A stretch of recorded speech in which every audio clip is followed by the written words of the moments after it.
நாடறிந்த நல்ல நடிகர் சிவகுமார் ஐயாவினுடைய இரண்டாவது மகன் கார்த்திக் சிவகுமார் மன்னிப்பு கேட்டிருக்காருங்க. அவங்க அண்ணன் சூர்யாவும் மன்னிப்பு கேட்குறாரு. யாருக்கிட்டனா ஆந்திராவின் துணை முதல்வர் பவன் கல்யாண்கிட்ட கேட்குறாங்க. எதற்காகனா திருப்பதி பாலாஜி லட்டுக்காக தான் கேட்குறாங்க. இன்னொரு பக்கம் பழனி பஞ்சாமிர்தத்தை பற்றி பேசிய பகாசுரன் இயக்குனர் மோகன்ஜி கைது பண்ணியிருக்கு காவல்துறை.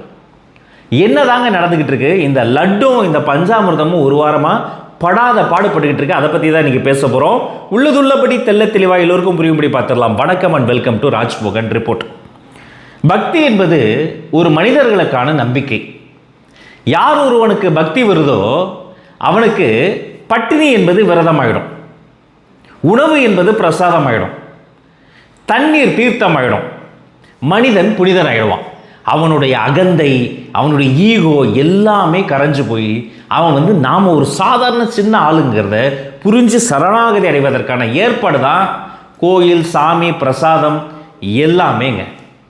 ஆனால் இந்த பிரசாதத்துக்குள்ளார இவங்க பண்ணுற அரசியல் இருக்குது பாருங்க, அடேங்க அப்பா, நினச்சி பார்க்கவே ஆச்சரியமாக இருக்குது. நாடறிந்த நல்ல நடிகர்னு சிவகுமார் ஐயாவை சொல்கிறதுக்கு காரணம் தமிழ் சினிமாவில் மட்டும் இல்லை, எனக்கு தெரிஞ்சு இந்திய சினிமாவிலேயே ஆஸ்ட்ரே இல்லாத ஒரு வீட்டுக்கு சொந்தக்காரர்னா சிவகுமார் ஐயா. திருக்குறள்லேருந்து கம்பராமாயணத்திலேருந்து பல விஷயங்களை ஒரு ரிட்டையர்ட் லைஃப்பை பர்பஸ்ஃபுல்லாக எல்லோருக்கும் பயன் தர மாதிரி எப்படி வாழலாங்கிறத ஒரு நடிகராக செயல்படுத்தி கொண்டிருக்கக்கூடியவர், நல்ல ஓவியர், சிறந்த பேச்சாளர். அவருடைய ரெண்டாவது மகன் கார்த்திக் அவர்களும் அதே மாதிரி தான் உழவன் ஃபவுண்டேஷன் ஒரு ஃபவுண்டேஷன் நடத்திக்கிட்டு இருக்காரு. அண்ணன் சூர்யா அகரம் ஃபவுண்டேஷனில் ஏழை பிள்ளைகளுக்கு கல்வி கொடுத்தா, தம்பி கார்த்தி உழவன் ஃபவுண்டேஷனில் மண்ணை நம்பி வாழ்ந்து கொண்டு இருக்கக்கூடிய இந்த மண்ணின் மைந்தர்கள் விவசாயிகளுக்கு வாழ்வாதாரத்தை உறுதிப்படுத்திக்கிட்டே இருக்கிறார். இப்படிப்பட்ட சூழ்நிலையில் தான் அவர் சமீபத்தில் அவர் நடித்து விரைவில் வெளியாக இருக்கிற மெய்யழகன் திரைப்படத்தினுடைய ப்ரொமோஷனுக்காக பல இடங்களுக்கு போகிறாங்க.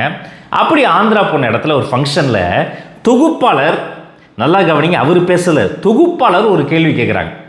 சார், நீங்கள் லட்டு சாப்பிட்டீங்களா அப்படின்ட்டு, லட்டு சாப்பிட்றீங்களா? அவர் சொல்கிறாரு, வேண்டாமா, இது சென்சிட்டிவ் டாப்பிக்கு, இதை பற்றி பேச வேணான்றோன்னு லேசான ஒரு புன்னகை, ஒரு சிரிப்பு சத்தங்க.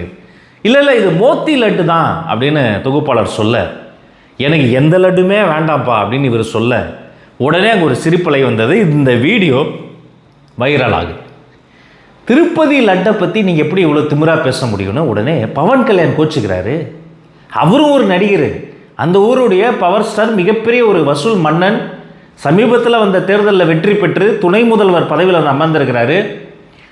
இப்போ ஏன் கேள்வி, கார்த்தி என்ன தப்பாக சொல்லிட்டார்? அவராக ஏதாவது பேசினாரா, இல்லை வேறு ஏதாவது டபுள் மீனிங் தான் பேசினாரா? அவர் லட்டில் போய் ஏதாவது கலப்படம் பண்ணாரா? லட்டில் கலப்படம் சொன்னது சந்திரபாபு நாயுடு, அந்த மாநிலத்தின் முதலமைச்சர். லட்டு சாப்பிட்றீங்களா கேட்டது அந்த மேடையில் இருந்து இன்னொரு தொகுப்பாளர்.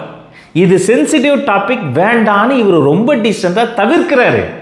அவரை போட்டு வலிந்து, நம்ம பசங்க யாராவது மாட்டிக்கிட்டு அந்த மைக்கு வச்சுக்கிட்டு இந்த ப்ரெஸ் மீட்டில் ஒரு வழி பண்ணிடுவாங்க பாருங்கள், இந்த சின்ன ஆளுங்க ஏதாவது பேசுறதுக்காக மாட்டிக்கிட்டா திரும்ப திரும்ப அவங்கள தூண்டி விட்டு, அதே மாதிரி இது மோத்தி லட்டு தான் திரும்ப திரும்ப அதை பேசி இது ஒரு நகைச்சுவை, இது ஒரு கண்டென்ட் கெப்பாசிட்டியில் அந்த தொகுப்பாளர் பண்ணியிருக்காங்க. அவங்க கேட்ட கேள்விக்கு பதில், ஒரு டீசெண்டான பதில் சொல்லணும்னு இவர் பண்ணியிருக்கார். ஆனால் இதில் எங்கே அவர் வெங்கடாஜலபதி பற்றி தப்பாக பேசினார்? திருப்பதியில் இருக்கக்கூடிய வெங்கடாஜலபதிக்கு தமிழ்நாட்டில் அத்தனை கோடி பக்தர்கள் இருக்காங்க, இப்போதும் இருக்கிறாங்க, முன்பும் இருந்தாங்க. பல டொனேஷன்ஸ் தமிழ்நாட்டிலேருந்து போய்கிட்டு இருக்கு. அப்படி ஒரு ரிலேஷன்ஷிப் நமக்கும் அவங்களுக்கும் இருக்குது. அப்படிப்பட்ட சூழ்நிலையில் ஏன் இந்த விஷயத்தை கார்த்திக் தப்பாக பேசிட்டாருன்னு சித்தரிக்கிறாங்க தான் நமக்கு புரியல. சரி, அப்படி சொல்லிட்டாங்களா? இந்த மனுஷன் உடையர்னு படாருன்னு போயிட்டு மன்னிப்பு கேட்டு ட்வீட் போட்டிருக்கிறாரு. இது தப்பாக மிஸ்கம்யூனிகேஷன் ஆயிடுச்சு, நான் மன்னிப்பு கேட்டுக்கிறேன். செய்யாத தப்புக்கு கூட நம்ம ஆளுங்க போய் மன்னிப்பு கேட்குறாங்க பாருங்க. நம்ம ஆளுங்களுடைய பெருந்தன்மைக்கு ஒரு அளவே இல்லாமல் போயிடுச்சு. என்ன தப்பு பண்ணிட்டீங்க இப்போ நீங்கள் மன்னிப்பு கேட்குறீங்க? இன்னொரு பக்கங்க, திருப்பதி தேவஸ்தானத்தில் பக்தர்களுக்கு காலங்காலமாக முன்பு பூந்தி கொடுத்தாங்க, பின்பு அதையே உருட்டி அதை கெட்டியாக்கி லட்டாக கொடுத்தாங்க. ஆரம்ப காலங்களில் பெரிய பெரிய சைஸில் கொடுத்தாங்க. நாம் திருப்பதிக்கு போயிட்டு வரோம்னா கூட நமக்கு வாங்குகிற பிரசாதத்தை விட நம்ம வெல்விஷஸ் ஃபேமிலி சொல்லியிருப்பாங்க, தம்பி எனக்கு ஒரு இந்தாப்பா, இதை பர்ஸில் வச்சுக்கோ, தனியாக வச்சுக்கோ, இதில் உண்டியில் போட்டு எனக்கு பிரசாதம் மறந்துடாத அப்படிம்பாங்க. நாம் ஒரு லட்டை வாங்கிட்டு கொடுப்போம். இப்படி இருக்கக்கூடிய சூழ்நிலையில் இதற்கு முன்பு இருந்த ஜெகன் அவர்களினுடைய ஆட்சியில் இந்த டெண்டர் முறைகேடு நடந்தது, தப்பான ஆள்களுக்கு டெண்டர் கொடுத்துட்டாங்கன்னு நிரூபிப்பதற்காக சந்திரபாபு நாயுடு ஒரு ஆயுதத்தை கையில் எடுக்கிறார். அதுதான் லட்டில் மாட்டு கொழுப்பு, பன்றி கொழுப்பு, ஃபிஷ் ஆயில் இருக்கின்ற ஒரு குற்றச்சாட்டு. இன்னும் அது வந்து 100% உறுதி செய்யப்படலை. எனக்கு ஒரு பெரிய சந்தேகம் இருக்கு. ஏன் தெரியுமா? சந்திரபாபு நாயுடு அவர்களுக்கே ஹெரிட்டேஜ் என்ற ஒரு பால் நிறுவனம் இருக்கு. தமிழ்நாட்டில் நிறைய பேர் ஹெரிட்டேஜ் பாலை பயன்படுத்தியிருக்கோம். விளம்பரங்கள்லாம் பார்த்துருப்பீங்க. வாகனங்கள் போகும். இன்னும் அந்த முகவர்கள் இருக்காங்க. அப்படிப்பட்ட சூழ்நிலையில் அவருடைய பால் கம்பெனிக்கு கிடைக்காத ஒரு ஆதாயம் மற்றவர்களுக்கு கிடைக்குதுன்ற ஒரு விஷயமா இருக்கலாம், அரசியலாக இருக்கலாம். ஆனால் இந்த அளவுக்கு இறங்கி அரசியல் செய்யணுமா என்ற கேள்வியை தான் எதிர்க்கட்சிகள் கேட்கிறார்கள், அரசியல் நோக்கர்கள் கேட்குறாங்க. உண்மையிலே திருப்பதி லட்டில் ஏதோ ஒரு கலப்படம்னா என்ன பண்ணோம்? இந்த அதாவது விசாரணையில் 2 வகை இருக்குது. வெளியே தெரியாமல் காதும் வச்ச மாதிரி விசாரணை பண்ணி குற்றவாளியை வந்து தண்டித்து அப்படியே முடிச்சிடுறது ஒரு வகை. ஏன் தெரியுமா? பொது அமைதிக்கு குந்தகம் வந்துடக்கூடாது. அந்த லட்டை பிரசாதமாக அது தெய்வத்தின் திருப்பாதத்திலிருந்து வருதுன்னு கும்புறவங்களுக்கு அது எவ்வளோ பெரிய ஒரு மனவேதனையை கொடுக்கும். அப்போ அவர்களினுடைய மனவேதனையை தாண்டி, மக்கள் மனசு கஷ்டப்படுறதை தாண்டி ஜெகன்மோகன் ரெட்டி தப்பு பண்ணிட்டாரு என்பதை நிரூபிப்பதற்காக தான் சந்திரபாபு நாயுடு அவர்கள் இப்படி இறங்கி பாலிடிக்ஸ் பண்ணுறாங்கன்னு எல்லாருமே சொல்லிக்கிட்டு இருக்கிறாங்க. இப்போ லட்டில் கலப்படம் இருக்குன்னு வெளிப்படையாக அதை முதல்ல சொன்னது சந்திரபாபு நாயுடு. அப்போ பவன் கல்யாண் மனசு வேதனைப்படலை.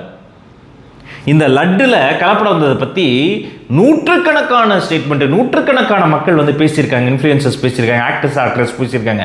அப்போல்லாம் பவன் கல்யாண் அவர்களின் மனசு கஷ்டப்படலை. ஆனால் தமிழ்நாட்டிலிருந்து பைலிங்குவலில் ஒரு ஹீரோ அப்படியே டெவலப் ஆகிட்டே வர்றாரு. அவர் பேசினா அவருடைய மனசு கஷ்டப்பட்டிருக்கு. நம்ம ஆளுங்க போய் மன்னிப்பு கேட்டுருக்கிறாங்க. இதான் நடந்தது. இன்னொரு பக்கம் இங்கே வாங்க, பழனி பஞ்சாமிர்தத்தை பற்றி இப்போ இந்த டாபிக் தான், லட்டை பற்றி தான் அவர்கிட்ட போய் கேட்குறாங்க இயக்குனர் மோகன்ஜி.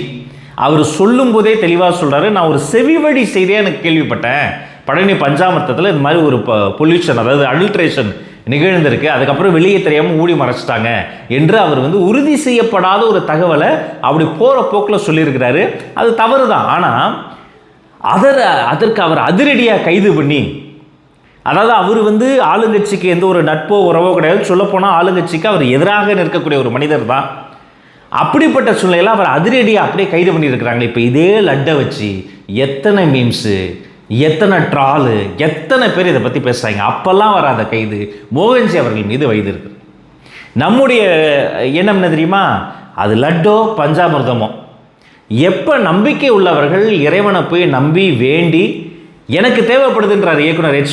ஏன் சார் நீங்கள் அவ்வளோ ரிசர்ச் பண்ணுறீங்க, பகுத்தறிவு பேசுகிறீங்க, ஏன் மாலை போட்டிருக்கீங்கன்னா, இல்லைப்பா இது பர்சனல், எனக்கு தேவைப்படுது அந்த ஒரு ஸ்பேஸு, நான் ஒரு 48 நாள் போயிட்டு நான் வந்து பண்ணிட்டு வரணும்னு சொல்கிறேன். அது மாதிரி வேறு வழியற்றவர்களுக்கு, திக்கற்றவர்களுக்கு, கைவிடப்பட்டவர்களுக்கு, வாழ்க்கையில் எதுவுமே பண்ண முடியாது, என்ன பண்ணுறதுனே தெரியாதவர்களுக்கு ஒரு last hope, light at the end of the tunnel மாதிரி ஒரு நம்பிக்கையோடு கோயிலுக்கு போகிறாங்க பாருங்கள். அவர்களுக்கு உண்மையிலேயே அவர்கள் வாங்குவது ஒரு சின்ன ஒரு சாம்பலாக இருக்கட்டுமே, ஒரு திருநீராக இருக்கட்டுமே, ஒரு 2 சொட்டு துளசி தண்ணியாக இருக்கட்டுமே, ஒரே ஒரு சொட்டு குங்குமமாக இருக்கட்டுமே, நம்பிக்கையோடு வாங்குகிறவர்களுக்கு அது பிரசாதம் தான்.